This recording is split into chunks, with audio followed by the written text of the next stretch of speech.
Rien vu. Il ne va pas attendre d'avoir des ennuis pour changer de secteur. Encore une phase d'abrutissement. La barre du haut est légèrement tordue. Elle dit: elle sera trop déchirée pour que cette histoire l'affecte. Fatima ne dit rien. Il y a du grabuge dans la rue. Ça me fait pareil. Au crash thune, j'ai même pas les francs pour un café. Je devais avoir 11 ans au début. Il a l'air de penser à autre chose. Ta gueule de pute dans les journaux, c'est pour dans pas longtemps. Nadine renchérit. Le monsieur qui habite là sait recevoir. Tu veux qu'on t'aide? Elle a envie de partir. Insupportable. Pas exactement le genre de ride qu'on attrape à trop rigoler. Tu discutes vraiment pour discuter? Moi et ma copine, c'est chouette de pas avoir à compter ta thune.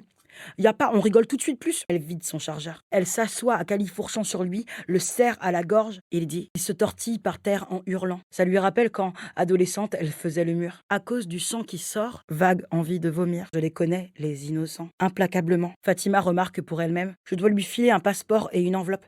Genre, lettre de recommandation et vœux de bonne continuation. Nadine fronce les yeux. Elle va pas se laisser emmerder par le téléphone. Sa Range Rover grise est stationnée devant, chope le rythme et bouge en conséquence. Les petites lèvres parées de pierres brillantes. T'as pas vu Radouane? Elle est trop souvent raide pour prendre une décision. Elle commande un café cognac. Par contre, il n'aimerait pas ça. Elle s'écroule sur un bord de trottoir, fou rire, nerveux. Se calme, se regarde, elle l'enlace. Sans hésitation. J'y retournerais bien faire un tour, leur taper sur l'épaule. Alors, les kids, les soucis quotidiens, ça se passe comment? Toujours aussi triste? Il doit se débarrasser d'eux avant l'impasse. Pas qu'il nous méprise, mais il a su tirer les leçons de nos aventures. Nadine demande. Un type semblable au premier la bourre en silence.